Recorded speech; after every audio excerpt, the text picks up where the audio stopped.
ஆயக்கலைகள் 64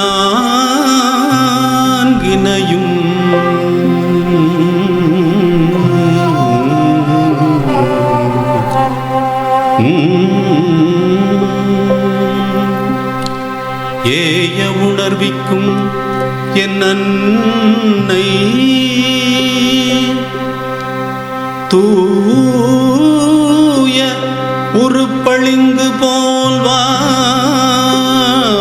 போல்வாள்.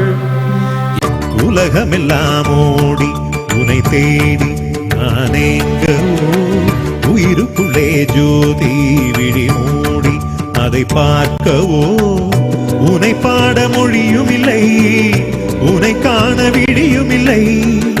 இறைவன் அருளே உனதடி சரணமே அடைந்து விடவோவே கலந்து விடவோ நினைந்து விடவோவே